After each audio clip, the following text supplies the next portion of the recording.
create a future for Africans. We want to stay in the continent. We want to go to school in the continent. We want to live in the continent. We want to work in the continent. We want to die in the continent.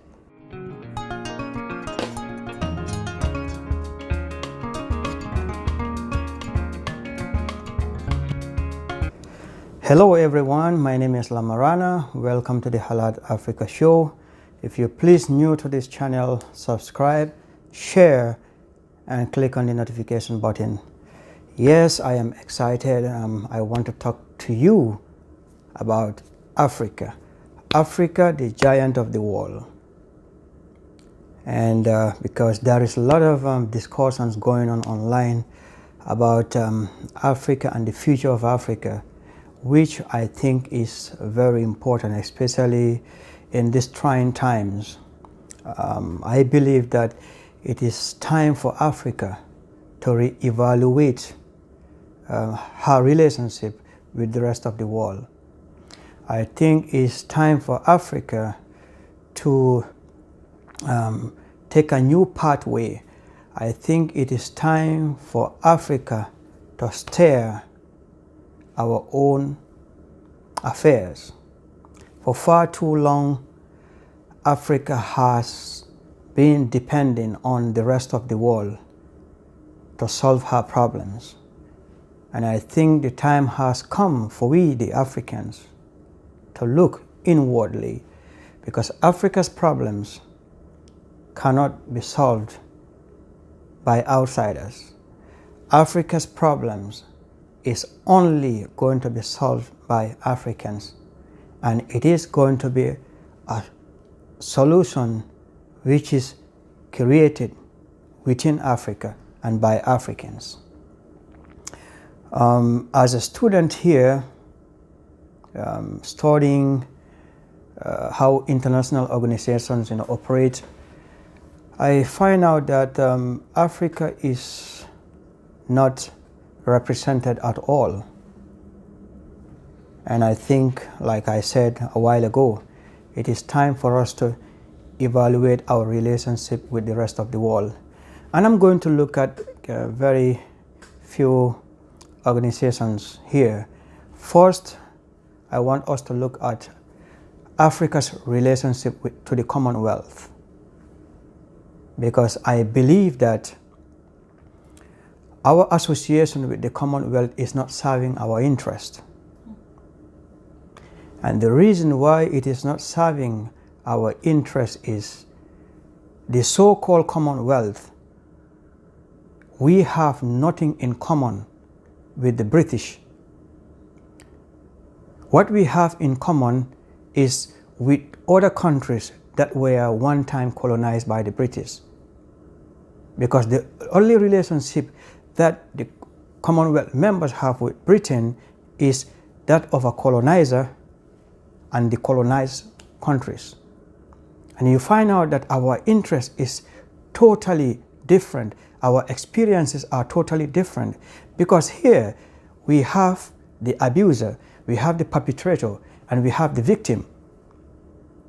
How can their experience be the same? It cannot be the same. And therefore, you find out that African countries that are part and parcel of the Commonwealth are just like stooges to the entire organization.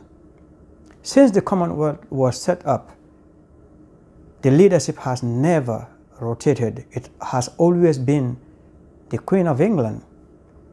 And every decision that is taken on behalf of the organization must first serve the interests of Britain. Even in 2018, when the Commonwealth heads of states met in London, the Queen said she would want to see her son succeed her.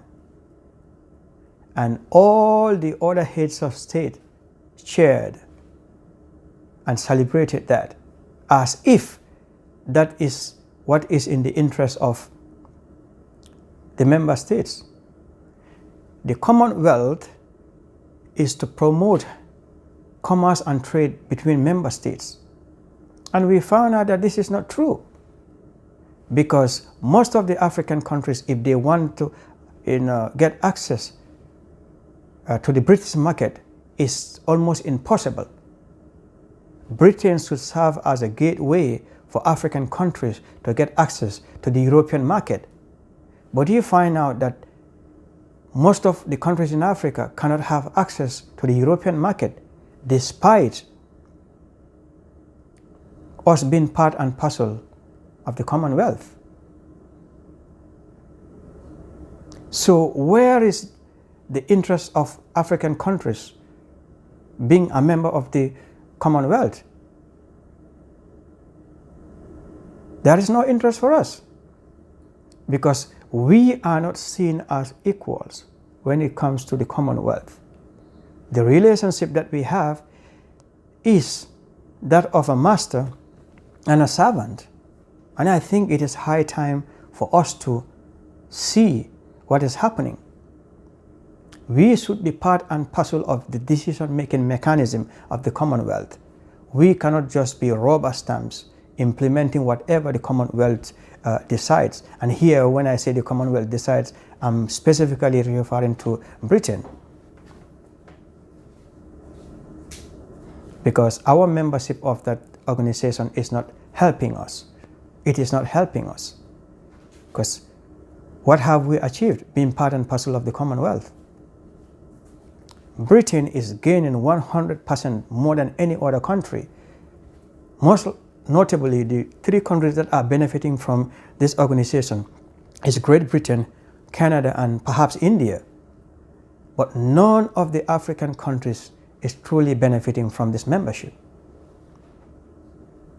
But aside from that of the Commonwealth, let us look at our relationship with the United Nations itself. I know the main idea of setting up the United Nations is to promote peace, security, and development across the world. In as much as the United Nations is doing their job in achieving that, we find out that 70% of all the civil unrest in the world is taking place in Africa. Isn't that ironic? Africa has the biggest representation within the United Nations. And if the core mandate of the United Nations is to promote peace and security and development, why is it that for the past 50 years, Africa has been going through, civil unrest year after year? Because we are not sitting at the table where decisions are made. Africa's relationship with the United Nations is nothing less than that of a master and a servant. If the notion of democracy is true, democracy is representation by majority while respecting and protecting the rights of the minority. Why is it that Africa has the greatest representation within the United Nations, but still we cannot have a permanent seat within the Security Council? Because what happens is that the Security Council is the most powerful organization within the UN system, and they are the alpha and the omega when it comes to decision making. They decide the future of the world. And we have to understand, look at the composition of the Security Council itself. We are talking about China, we're talking about Russia, we're talking about France, we're talking about the United States of America, we're talking about UK. And it is these same countries that are not interested to see the development of Africa, because they knew very well that that giant, Africa, if she is allowed to stand on her feet, there is no continent in this world that can compete with Africa. So therefore, this is a deliberate action. I believe it is a deliberate action to make sure that Africa stays dependent on the West.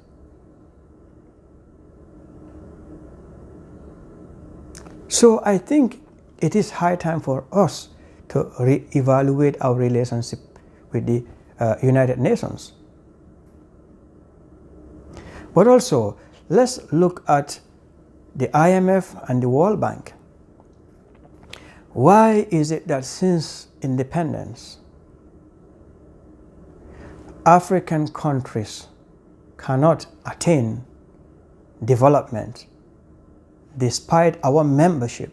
Today, it is 189 countries that are part and parcel of the IMF system. Because I truly believe that there is no genuine intention to make sure that, Africa stands on her feet. Let's just look back at history. In 1948, I think on April 3rd, when the Marshall Plan was rolled out to help in the recovery of the European economy, which was decimated after the Second World War, from 1948 to 1951, the gross national product of Europe was between 15 to 25% annually. It was the best, economic aid package ever given in history. If the Europeans, the Americans are genuinely interested in making sure that, Africa develops, they should make sure that Africa is given the needed support genuinely without any strings attached. We have to, own our own development trajectory. We have to be in charge. We cannot allow people to dictate to us what we should do, how we should go about developing the African continent. But this is the solution here. After evaluating our relationship with the rest of the world, I think the first thing that we should do, instead of us Africans looking up to the United Nations, why can't we have the African Union as the United Nations of the African continent? Because for the most part, the euphoria and then the excitement that we see from our African leaders when September comes around every year, we don't see the same excitement and euphoria when it comes to attending the AU summit. Because during the AU summit, it is we Africans who are in charge. We are trying to talk about our problems. At the United Nations, it is the 5 permanent members who make the decision. We are just backbenchers, following the flow. I think it is high time for us to change the trajectory here. We have to commit our every resource to the African Union to make sure that it becomes a viable organization, a viable union that will uplift Africa from the situation in which she is. It is very ironic that giant Africa, we are a giant in terms of culture, in terms of history, in terms of resources. Why can't we be able to take care of ourselves? It is because we don't believe in ourselves. We are not looking for African solutions to African problems. We are always looking up to other people to solve our problems for us. This is why we are not going anywhere. But the other thing that we can also do, instead of being part and parcel of the Commonwealth, let Africa have the Commonwealth of Nations, regardless of our colonial differences, our colonial history. Africa is one. Because when the Europeans sat in Berlin in 1844, they did not see French Africa, British Africa, or Portuguese Africa. They saw Africa as one Africa, and then they decided to partition us the way they want and the way it suit their interests. Because for them, Africa was just a property that they can exploit anyhow they want, because there wasn't any need for Europeans to fight over Africa and kill each other. And this is why they devised that tactic to, partition Africa the way they did. Because today, our biggest problem in Africa is colonial partisanship. I believe that we have 3 Africas or even 4 Africas within the continent. We have the English Africa, we have the French Africa, we have the Portuguese Africa, and then we have the Spanish Africa.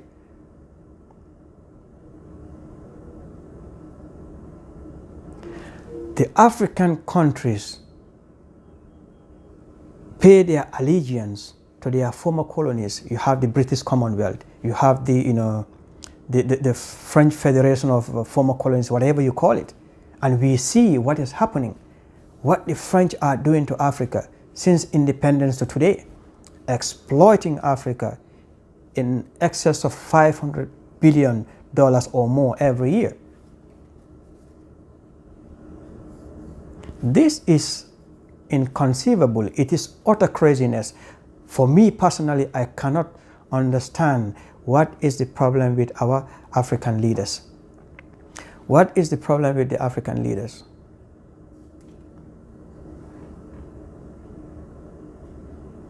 I think what we should start doing as a continent first is we should have an African stock exchange,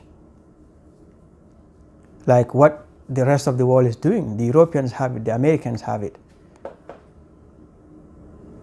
Africa also should have an African Chamber of Commerce that will facilitate trade and commerce within Africa. We should have an institution owned and operated by Africans of the equivalent of the IMF. We need the African Development Bank. I'm not talking about the current African Development Bank because it is partially owned by our former colonial masters. I want an African Development Bank which is 100% owned by Africans. We are talking about free trade within Africa. I am very excited that finally countries are ratifying this protocol. But we have to be very careful here. Our enemies, the Europeans, the Americans, the Chinese, want to seize this opportunity away from us. They want to hijack the entire project from us. If we are not very careful, if we are not steadfast, they would use this African Free Trade Agreement to bring in their companies to make sure that they take advantage of the loopholes within the system. Because Africa is not speaking with one voice. Because we have to understand that the reason why the Europeans partition Africa, because they want to weaken us. When people are united, it's very difficult for somebody to penetrate them. So they divided us into bits and pieces. How do you expect a small country like the Gambia to negotiate with China, the United States, or Germany? It's impossible. But if the whole of West Africa, you should unite as one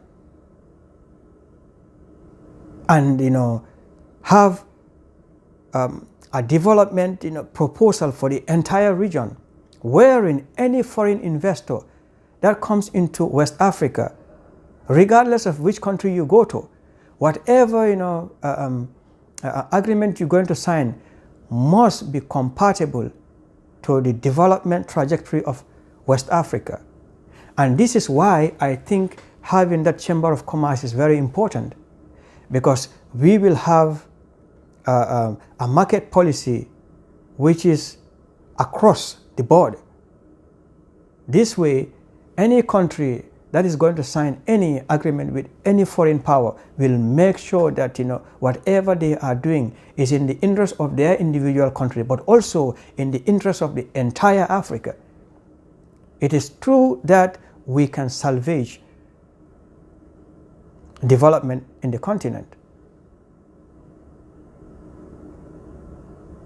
So I think it is high time for Africa to start thinking about how can we solve our problems using African means. There is a lot of things happening in Africa, which is the least appealing. Because for far too long, the European powers, our former colonial masters, have been meddling in our affairs. And just recently, we have seen the same thing happen. A tiny country like France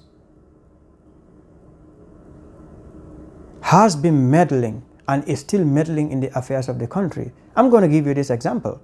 For instance, in the case of West Africa, the 15 West African countries came together. They want to have a single currency called the ECO.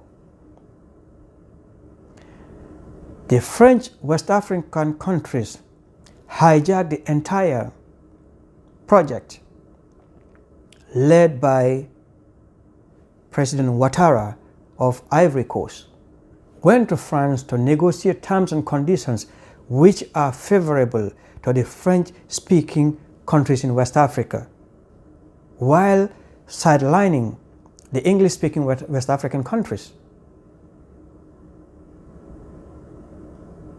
Because I think the supremacy of the 15 countries is the most important thing. If we want to have open borders, have free trade within ECOWAS, we want to have a single currency, I think we should work as a united front. But we cannot have colonial partisanship dividing us. And this is what is happening. And the major problem is the French-speaking countries in Africa, because they are not fully independent. I'm sorry to say this, but this is the fact. France has a lot of things to do with the former colonies. Why can't we have a complete separation with France? Why is still the French involved in the day-to-day affairs of these French-speaking countries? Can't we have leaders with backbones? Why can't we stand for our people? What is the problem with countries like Senegal, Ivory Coast, Togo, and you name it? What is the problem with you? I don't mind being cursed out for believing in what I believe in, but we have a fundamental problem. We have a fundamental problem here. The French should leave Africa alone. We are tired of this. But our leaders are puppets. They are puppets. Any little thing you run to the French. Every little thing you run to France. And we know that France don't have the genuine intention to see African countries free. France is a bully. They are thieves. So why do we have to continue a relationship with somebody who is a bully, who is a thief? Why should we even mortgage our security to France? It is high time for Africa to be in control of our own security. A continent that cannot provide security for herself is a continent in doomed to fail. We have seen what happened in Libya in 2011. It was all organized and orchestrated by France under President Sarkozy.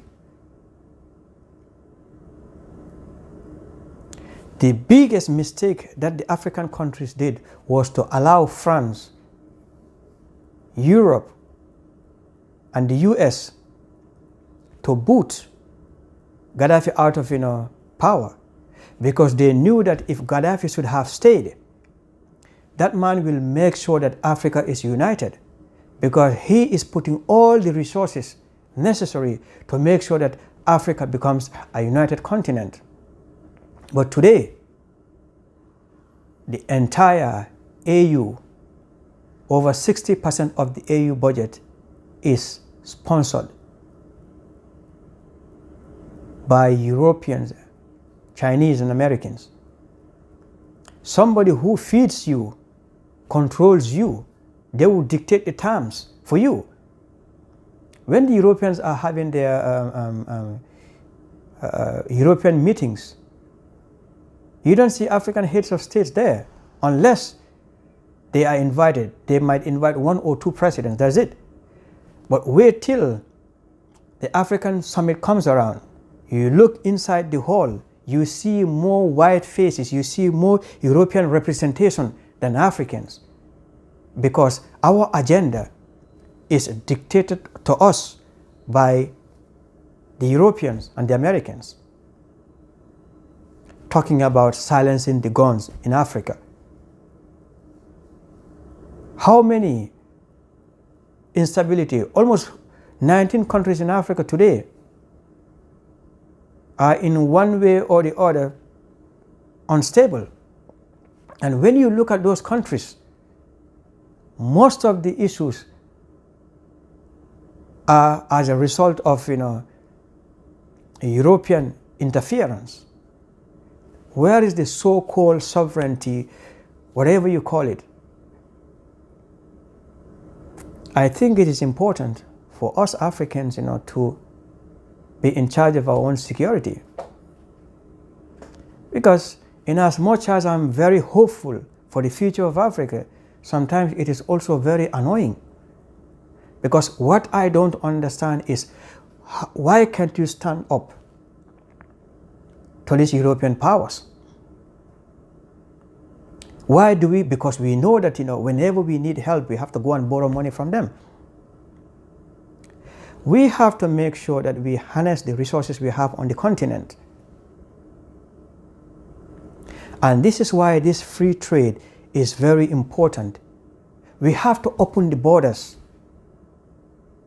We have to free the borders, because these borders are deliberately built to make sure that we are separated. Today, if somebody from West Africa wants to go to East Africa, Central Africa, you need a visa. It's easy for a Chinese person to travel within Africa. It's easy for a European to travel within Africa than we the Africans ourselves. And we have seen this. Somebody from East Africa, if they want to come to West Africa, they are asked visas upon their arrival. We are very suspicious of each other.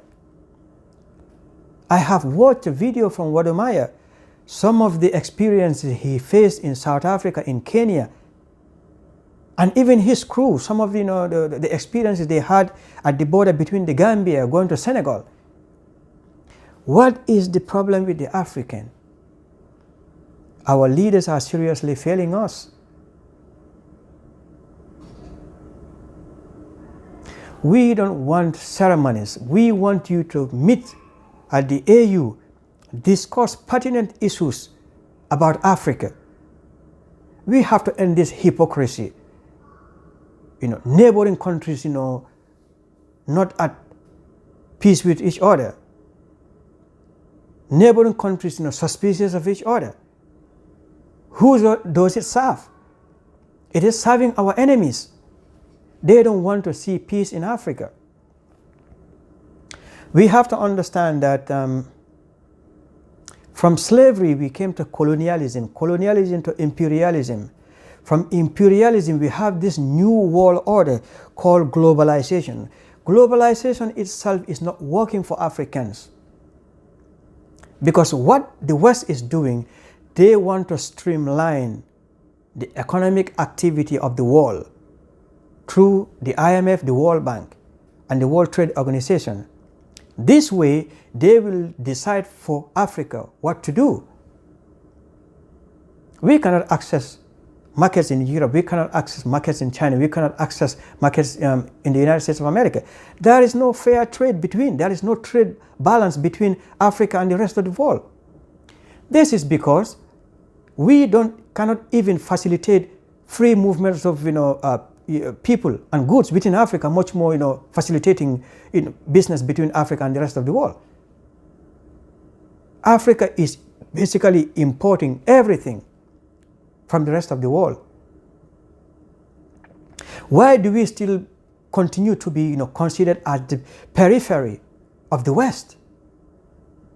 We produce the raw materials, we ship it out to the rest of the world. It's processed into finished good, giving added value, sent back to us at an exorbitant rate that we can't even afford. There are many people in Ghana, in Ivory Coast, who cannot buy chocolate, a finished good. And when Ghana and Ivory Coast account for, they are the biggest producers of cocoa. I cannot understand when you look at even West Africa itself. You go to Guinea-Bissau, you go to the Gambia, you go to Senegal. We produce cashew nuts. There is no factory in any of these countries that I'm telling you. We have to ship cashew to Asia to process it into finished goods and then send it back to us in our supermarkets or so. Why can't we industrialize Africa? Why can't we bring in small industries wherein we can add value to our products? We have to be very careful here. The Europeans, the Americans are not our friends. I don't think they are genuine partners. We shouldn't be looking for partnership with the rest of the world. Let us create the partnership within Africa, because if Africans start trading among ourselves, within 5 years, the Europeans will respect us, the Americans will respect us, the Chinese will respect us. But as a divided continent, wherein South Africa cannot trade with Botswana, or Gambia cannot trade with Nigeria, because even if we want to, the infrastructure is not there. We have a serious challenge here, but it all boils down to our political leadership. Our leaders have a problem. We don't want sellouts. Be a leader by an example. Don't look for the interests of your own or that of your family or close people next to you. If you are well off, if you are content with the situation in Africa, remember that 90% of your population is content with what is happening in Africa. We have to understand that Africa is at a crossroad. Like I said, the population of the African continent, 65 to 70% of them are youths. And if we cannot provide a future for the youths, I'm afraid we are going to end up in a very big problem, because the youths need to be employed. They need gainful employment. They need to be entrepreneurs, and they need those opportunities. If the opportunities are not created, a hungry man, a hungry woman, a hungry child, and a hungry adult don't care about respecting the laws anymore, because people will rise up, and we don't want that to happen. Create a future for Africans. We want to stay in the continent. We want to go to school in the continent. We want to live in the continent. We want to work in the continent. We want to die in the continent. If we look at immigration, we look at migration from Africa to Europe, it's crazy, it's insane. all of us have seen, the videos on YouTube or so. African countries, the African youths are dying on the way, trying to cross the Mediterranean Sea to get into Italy, Spain, Germany, you name it.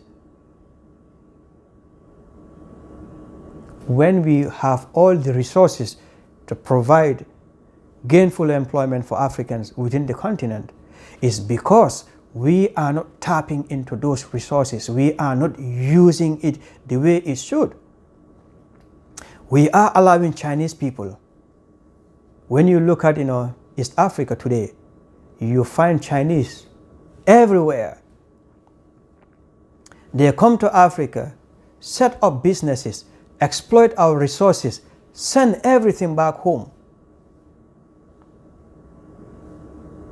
Capital flight is something real.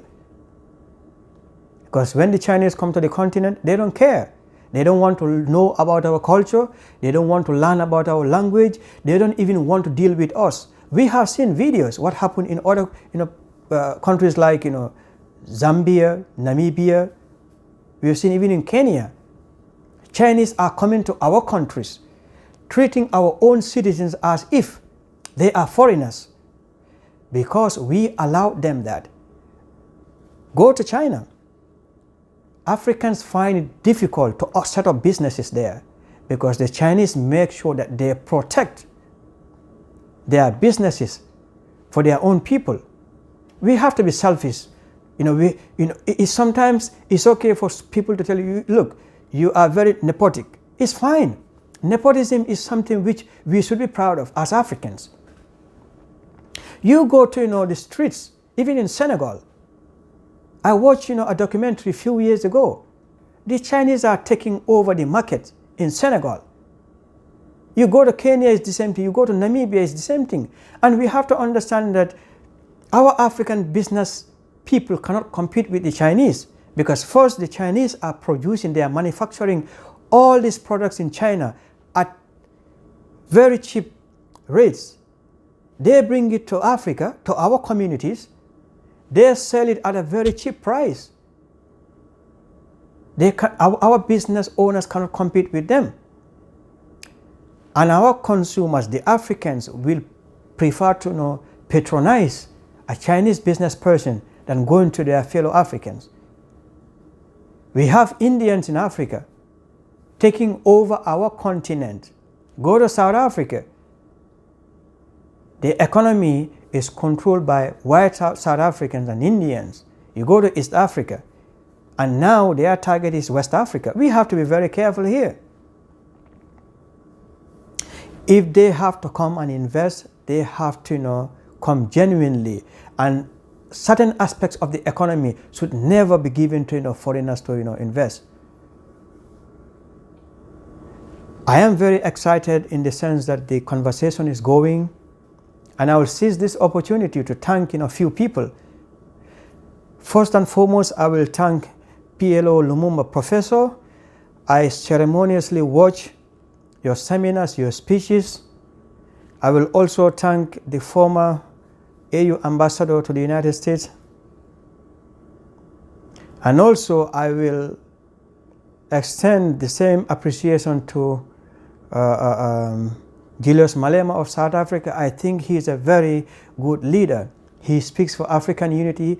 He is in for the unification of Africa. He wants Africa to be for Africans, and this is what we expect. We want our leaders to represent us. We want Africa for Africans, developed by Africans through African initiatives. And once again, if you like this message, please subscribe, share, and click on the notification button. Thank you very much. This is Lamarana. Peace out.